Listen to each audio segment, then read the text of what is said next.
Hello, मेरा नाम सचिन है और आज हम पढ़ेंगे क्लास 8 का चैप्टर नंबर 10 एक्सरसाइज 10 ए का क्वेश्चन नंबर ये है 1। तो यही हम सॉल्व करेंगे और समझेंगे। देखते हैं कैसे सॉल्व होता है।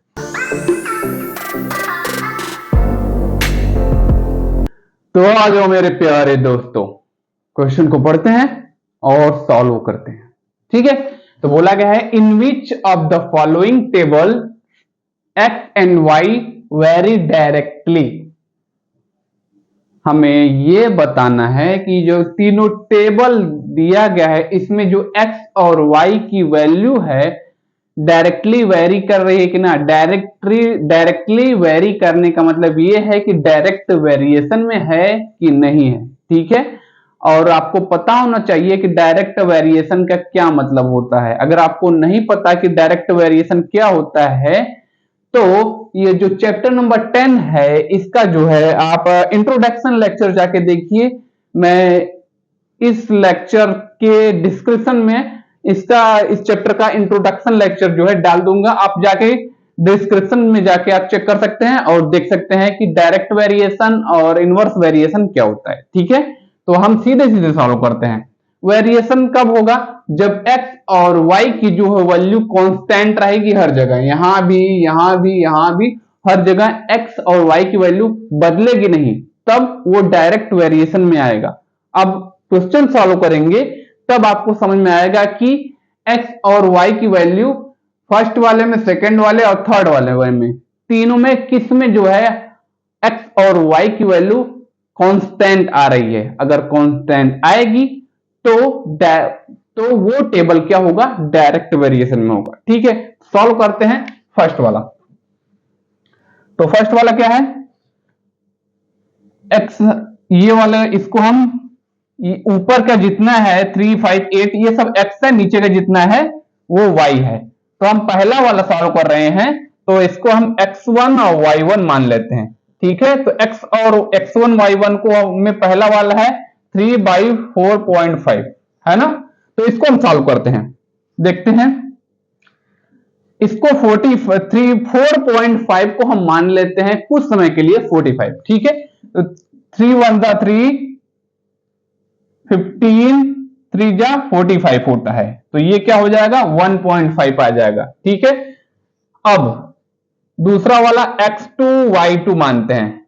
ठीक है, ये वाला हो गया।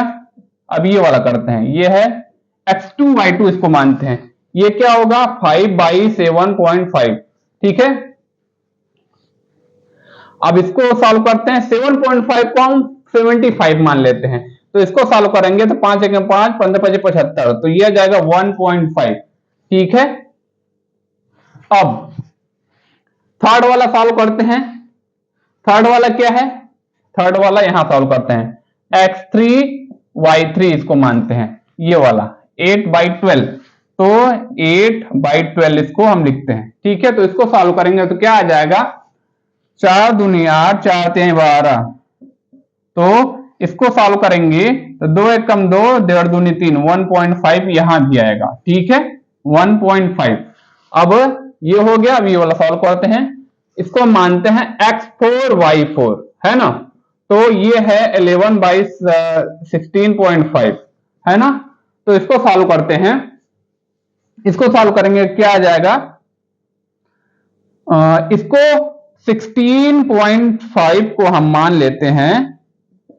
16.5 को हम क्या मान लेते हैं? 165 मान लेते हैं सॉल्व करने के लिए। ठीक है, सॉल्व करने के लिए मान लेते हैं। तो ये इसको 11 है, तो 11 1 11, ये 165 को अगर हम 11 से डिवाइड करेंगे, हमने इसको क्या मान लिया है? 16.5 को 165 मान लिया है। ठीक है, 11 1 11 बचा 4, बचा 5, ये 11 5 जा 45, तो 15 आया है। 15 मतलब डेसिमल में ये था तो 1.5 आएगा। तो अब हम कह सकते हैं ये है x1 y1, x1 y1 by y1 equal to ये है, सब में आया है 1.5 1.5 1 बाई 1.5 1 बाई 1.5, हर जगह आया है। जो x और y की वैल्यू हर जगह क्या आई है, 1 बाई 1.5, मतलब x और y की वैल्यू इस टेबल में क्या आया है, कांस्टेंट आया है। कांस्टेंट आने का मतलब क्या है कि ये डायरेक्ट वेरिएशन में है। ठीक है, सीधी सी बात। तो x1 y1 x2 y2 equal to x3 y3 equal to x4 y4। ठीक है, ये x4 y4 सब एक दूसरे के इक्वल है, क्योंकि सभी का वैल्यू क्या आया है, 1/1.5, हर जगह वही आया है। ठीक है, अब हम लिख सकते हैं यहां जो x और y की वैल्यू है, हम लिख सकते हैं x and y are in direct variation. ठीक है, हम लिख सकते हैं। ठीक है, समझ में आ गया। जब यहां जो है हर जगह x और y की वैल्यू कांस्टेंट आई है, कांस्टेंट आई है मतलब हर जगह बराबर आई है। ठीक है, तो ये है डायरेक्ट वेरिएशन में है। अब हम सॉल्व करेंगे सेकंड वाला। ठीक है, सॉल्व करते हैं सेकंड वाला। इसमें क्या है, यहां भी हम वही काम करेंगे, x1 y1 मानेंगे। x और y की वैल्यू, यहां ऊपर सभी x की वैल्यू, नीचे सभी y की वैल्यू है। x1 y1 मतलब लिख सकते हैं 16/32 लिख सकते हैं। अब इसको सॉल्व करेंगे, 16 1 जा 16, 16 2 जा 32, और x2 y2 इक्वल टू क्या आ गया है, 30/60। इसको सॉल्व करेंगे तो क्या आ जाएगा, 0 से 0 कटेगा, 3 1 जा 3, 3 2 जा 6। ठीक है, 1/2 यहां आया है। अब तीसरा है x3 y3, ये हो गया, ये हो गया। अब ये इसकी 40/80 इसको लिख सकते हैं, 40/80। इसको सॉल्व करेंगे, 2 कम 2, हाँ 4 कम 4, 4 दूनी 8, सही है ना। 1/2 यहां भी आया है। अब ये आया है x3 y3 था, x4 y4 है ना, 56/84। इसको सॉल्व करते हैं, 84, 28 दूना 56, 2 से हमने इसको काटा तो 28 आया, 2 से इसको भी काटते हैं, कितना आता है, 2 4 जा 8, 2 2 जा 4, 42 दूनी 84। ठीक है, 14 दूनी 28, 21 दूनी 42, 7 दूनी 14, 7 3 21, 7 दूनी 14, 7 3 21। ठीक है, यहां आया है 2/3। अब आपको ध्यान देना चाहिए कि यहां जो है x और y की वैल्यू, यहां 1/2, यहां 1/2, यहां 1/2, बट यहां क्या है, 2/3 है। तो अब हम कह सकते हैं कि यहां जो है x और y की वैल्यू इस टेबल में कांस्टेंट नहीं है। अगर कांस्टेंट नहीं है, बदल गई है, कांस्टेंट नहीं है बदल गई है, तो हम कह सकते हैं कि x और and y are in x and y are not, हम यहां नॉट लिखना पड़ेगा क्योंकि नहीं है, are not in direct variation. अब हम इसको सीधे लिखें, x1 y1 equal to x2 y2, क्योंकि 1/2 1/2 है इसलिए हमने इक्वल टू यहां लिख लिया है, इक्वल टू x3 y3, हमने यहां भी 1/2 यहां भी 1/2, तो यहां हमने इक्वल लगाया है। अब यहां जो है x4 y4 इक्वल नहीं है, क्योंकि इसकी वैल्यू 1/2 x3 y3 की, और ये है अलग आ गया है, तो यहां बीच में क्या लगाएंगे, नॉट इक्वल। इसका 1/2 था, इसका 2/3 है। ठीक है, तो हम लिख सकते हैं x and y are not in direct variation. ठीक है, अगर वेरिएशन में होता तो x और y की वैल्यू कांस्टेंट आती है, हर जगह 1/2 आती है, यहां आगे बदल गई है, तो ये क्या है, डायरेक्ट वेरिएशन में नहीं है, are not in direct variation. ठीक है, अब हम सॉल्व करेंगे थर्ड वाला। तो सॉल्व करते हैं। थर्ड वाला जैसे सेकंड वाला सॉल्व किया उसी तरह थर्ड वाला भी सॉल्व होगा। यहाँ x और y की वैल्यू हमें देखना है कांस्टेंट आती है कि नहीं। अगर कांस्टेंट आती है तो डायरेक्ट वेरिएशन में होगा, नहीं आती है तो डायरेक्ट वेरिएशन में नहीं होगा।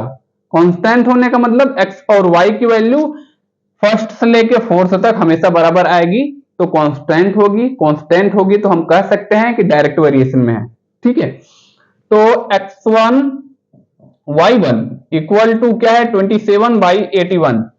इसको सॉल्व करेंगे 27 27 1 27 3 जा 27 81। अब सेकंड वाला है x2 y2 है। x2 y2 मतलब होता है 45/80। ठीक है, 45 दूना 90, 45 एक कम 45, 45 दूना 90, 1/4 आएगा। तो ये होगा तो 1/4 आ गया यहां। और ये है x3 y3 है ना, क्या है 54 और नीचे क्या है 216।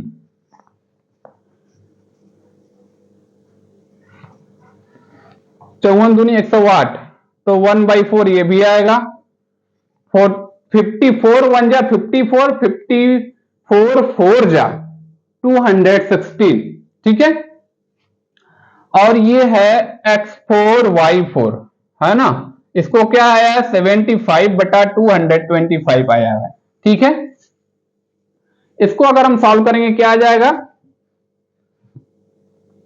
25 से यहाँ 75, 25 3 से डिवाइड करेंगे 25 आएगा, 3 से डिवाइड करेंगे 3 से बन जाए 21, 3 से बन जाए 21, 3 5 75।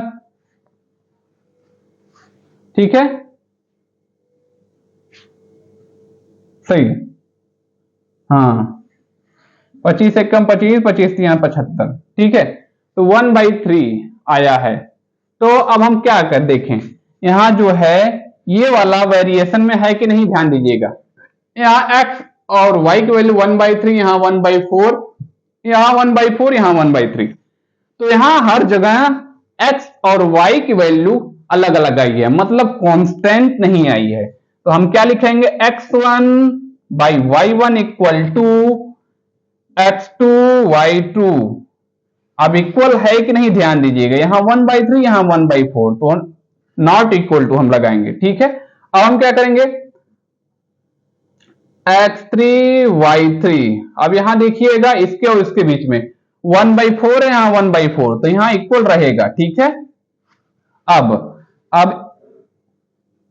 x4y4, x4y4, x3y3 के और x4y4 के बीच में इसका 1/4 इसका 1/3 है, तो हम क्या करेंगे अगर बराबर नहीं है तो नॉट इक्वल टू लिख सकते हैं। ठीक है, हम लिखेंगे अब नीचे क्या final answer x and y are not in variation. ठीक है, तो ये है पहला क्वेश्चन, देख लीजिए अगर समझ में आया हो क्वेश्चन। ठीक है, तो आप एक काम कर सकते हैं, जो सब्सक्राइब का बटन है ना उसको एक बार टच कर सकते हैं, जब टच करेंगे तो जादू होगा। ठीक है, एंड बाय।